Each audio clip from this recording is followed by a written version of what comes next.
જૈન મિત્રો, તમે જોઈ રહ્યા છો ગુજરાત ગૌણ સેવા પસંદગી મંડળમાંથી ભરતી બહાર પડી છે. આપણે ગુજરાતની જ ભરતી છે, તો આના વિશે આપણે નોટિફિકેશનમાં માહિતી આમાં જોઈશું કે શું પોસ્ટ છે, શું લાયકાત છે, બધું ફી સ્ટ્રક્ચર બધું માહિતી આમાં જોઈશું આપણે કે શું છે. અને આવી બધી માહિતી માટે આપણી ચેનલ સાથે જોડાઈ રહ્યો. બાકી તમને ગુજરાતીમાં લેક્ચર ક્લાસીસના વગેરે બધું મળી જ રહે છે, અવેલેબલ રહે છે. અને નાના બાળકોને પણ જો અમુક મેથ્સ ઇંગ્લિશ ન ફાવતો હોય એના માટે અંદર વિડીયો છે 10-12ના આઈએમપી કોલેજના અમુક આઈએમપી બધું આપણી ચેનલમાં તમને મળી જશે. અને ઘરે બેઠા ફોર્મની ફેસિલિટી બધું મળી જાય છે. એટલે અમારી ડિસ્ક્રિપ્શનમાં ગ્રુપની લિંક વગેરે સબ આપેલું જશે, જેનાથી તમે મારો કોન્ટેક્ટ કરી શકો છો. હવે ગુજરાત ગૌણ સેવા પસંદગી મંડળ, પહેલાં આપણે ડેટ જોઈશું. તો એની લાસ્ટ તારીખ આની છે 30/4/2024 છે. 30 એપ્રિલ 2024 લાસ્ટ ડેટ છે. રાતના 12 વાગ્યા સુધી ફોર્મ ચાલુ રહેશે. 30/4/2024 છે. હવે આપણે પોસ્ટ વિશે ને એના વિશે બધું જોઈશું. જો પરીક્ષામાં જે OMR બેઝ જે આવે છે તે પહેલાં એક્ઝામ આવે છે, પછી મેઇન નહીં બધી. તો જગ્યાઓ વિશે જોઈશું કે શેની પોસ્ટ છે, શું છે બધું.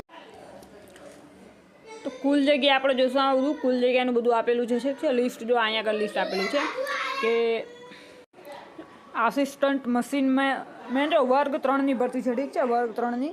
જેમાં આ બધું જોઈ શકો છો. પોસ્ટ કઈ છે? આસિસ્ટન્ટ બાઇન્ડરની છે પોસ્ટ. ટોટલ કેટલી? 66 પોસ્ટ છે, ઠીક છે, આસિસ્ટન્ટ બાઇન્ડરની. એના પછી જોઈશું આસિસ્ટન્ટ મશીનમેન, એની છે કુલ 70 post. Copy holder Ahmedabad press, Rajkot press, Vadodara press, ઠીક છે. અહીંયા આગળ જગ્યા છે, જો અહીં લખેલું છે, અહીં જો સિટી લખેલા છે સાઈડમાં, ઠીક છે, કે આસિસ્ટન્ટ બાઇન્ડરની જગ્યા ક્યાં છે? તો વડોદરા, રાજકોટ, ભાવનગર, અમદાવાદ. આસિસ્ટન્ટ મશીનમેન એની જગ્યા ક્યાં આગળ છે?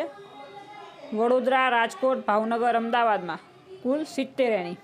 નેક્સ્ટ છે કોપી હોલ્ડર, એની પણ ત્યાં છે, ગાંધીનગર છે, વડોદરા, રાજકોટ, અમદાવાદ.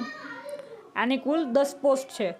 અને એ સિવાય આપણે જોઈ શકો છેલ્લું પ્રોસેસ આસિસ્ટન્ટ છે, એની વડોદરા અને રાજકોટ અને ગાંધીનગર, ઠીક છે. આ 3માં પોસ્ટની વેકેન્સી છે અને આની 3 જ વેકેન્સી છે, ઠીક છે. એના પછી નેક્સ્ટ લાસ્ટ આપણે જોઈશું ડેસ્કટોપ પબ્લિશિંગ ઓપરેટર, એની છે વડોદરામાં, ગાંધીનગર અને રાજકોટમાં 5 જગ્યા છે, ઠીક છે. એટલે ટોટલ તમે જોઈ ઘણી જગ્યા છે. અમુકમાં 66 છે, 70 છે, 10 એવી રીતે છે જગ્યા. જે તમે માહિતી અંદર જોઈ વિડીયો પાછળ જઈને તમે સ્ક્રીનશોટ લઈને જોઈ શકો છો. હવે બીજું આમાં આપણે જે જરૂરી હોય એ બધું આપણે આમાં જોઈશું. જો આ કાંઈ આપણું જરૂર નથી, ડિસેબિલિટીવાળા માટેનું છે, પણ એમના માટે આ કોઈના માટે કાંઈ જરૂરી નથી, એટલું ઇમ્પોર્ટન્ટ નથી.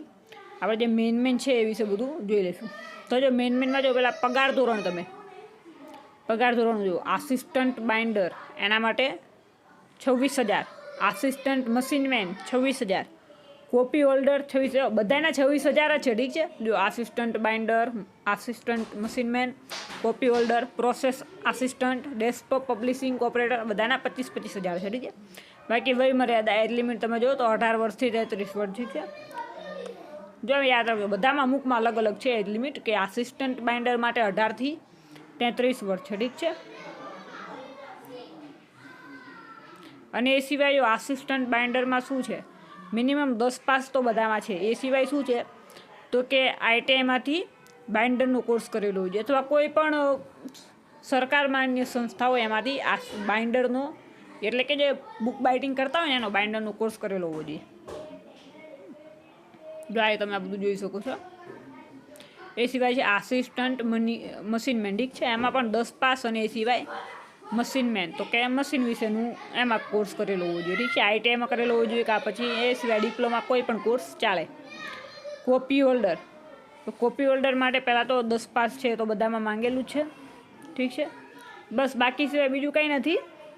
બસ પણ નોલેજ હોવું જોઈએ બધું, કે લખવાનું, વાંચવાનું અને પ્રિન્ટિંગનો એનો નોલેજ, અનુભવ એ બધું હોવું જોઈએ. અને હિન્દીનું જ્ઞાન હોવું જોઈએ. બસ બીજું કાંઈ આમાં નથી. કોપી હોલ્ડરમાં બીજું કંઈ નવું નથી.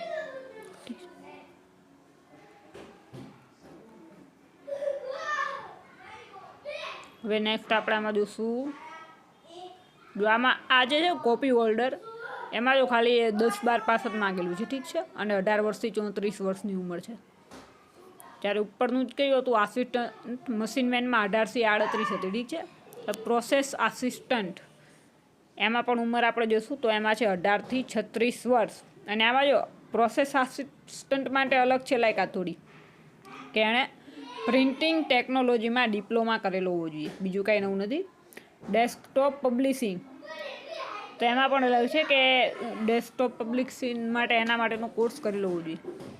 નેક્સ્ટ આગળ જોઈશું વય મર્યાદામાં છૂટછાટ, ઠીક છે. તો આ છૂટ જો ઓલ વુમન કેન્ડિડેટ કે મહિલા ઉમેદવારોને 5 વર્ષનો મળે છે. અનામત કેટેગરીના પુરુષ ઉમેદવારને 5 વર્ષ મળે છે, ઠીક છે. બાકી અનામત કેટેગરીના મહિલા ઉમેદવારને 10 વર્ષ. જો અનામત કેટેગરી એટલે SC ST, ઠીક છે, એ લોકોને મહિલા ઉમેદવાર હશે તો એને 10 વર્ષ મળશે SC STના.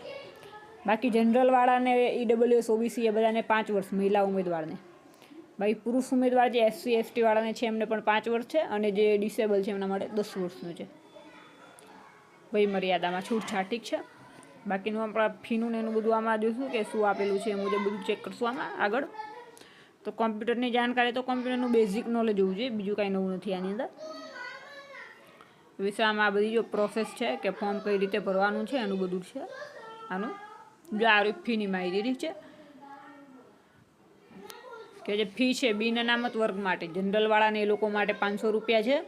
અને જો તમામ મહિલા કેટેગરી માટે, OBC માટે, SC ST, ઠીક છે, અને ડિસેબલ માટે 400 રૂપિયા ફી છે. અને બાકી જનરલવાળા માટે 500 રૂપિયા ફી છે. હવે જો એક આપણે એજ લિમિટમાં છૂટ જોઈ હતી ને, છૂટ પુરુષ ઉમેદવારોને 5 વર્ષની મળે, તો એમાં OBC ને EWS વાળાને પણ મળશે, ઠીક છે, SC ST OBC EWS ત્રણેયને. બાકી મહિલાઓને તો આમે 5 વર્ષની બધા મહિલા ઉમેદવારને મળે જ છે છૂટ. એમાં SC ST વાળા હોય, OBC વાળા, SC ST OBC EWS, તો એ લોકોને 10 વર્ષની મળે, ડબલ મળે, બીજું કાંઈ નથી. બસ આ બીજું કાંઈ આપણે જે મહત્વનું તો જોઈ લીધું. બાકી આ બધું એક્ઝામ પેટર્નનું છે કે એક્ઝામમાં જે પૂછાય છે બધું રિઝનિંગ, મેથ્સ. જો આમાં ઈસ્યુ જો બંધારણ છે, ભારતનું બંધારણ આમાં પૂછાશે. રિઝનિંગ, ગુજરાતી, ઇંગ્લિશ ગ્રામર, ઠીક છે. બાકી અમુક વિષયને લગતા પ્રશ્નો પૂછાય કે જેમાં જે માંગેલું બાઇડિંગનું માંગેલું છે તો એમાં આ બુક બાઇડિંગને લગતા પ્રશ્નો પૂછાય. ટેકનોલોજીનું છે તો એમાં ટેકનોલોજીને લગતા પ્રશ્નો પૂછાય. બસ બીજું કાંઈ નથી. એક્ઝામ મુજબ એક જ એક્ઝામ દેવાની છે, અને એમાં પાસ થાવ પછી મેરિટ લિસ્ટ આવે અને એ પ્રમાણે તમને લઈ લે ઇન્ટરવ્યૂ બેઝ, ઠીક છે. ઇન્ટરવ્યૂ આવે, એક જ એક્ઝામ દેવાની આવશે. બસ આમાં બીજું કાંઈ નવું નથી કે જે હતું એ આપણે જોઈ લીધું. તો આ બધી માહિતી આની આપણે જે જોઈ ગુજરાત ગૌણ સેવા પસંદગી મંડળની જે આ ભરતી આવેલી છે, લાસ્ટ ડેટ ને બધું આપણે જોઈ લીધું. આમાં આખો વિડીયો ખાસ જોઈ લો એકવાર. બસ બાકી છે કોઈ પણ અન્ય માહિતી હોય, કન્ફ્યુઝન હોય તો આપણું ડિસ્ક્રિપ્શનમાં નંબર ને ગ્રુપની લિંક બધું આપેલું છે, જ્યાંથી કોન્ટેક્ટ મળી જાય. તમે અમારો કોન્ટેક્ટ કરી શકો. વિડીયો ગમે લાઈક કરો, શેર કરો, ચેનલ સબસ્ક્રાઈબ કરો. જય હિન્દ, જય ભારત.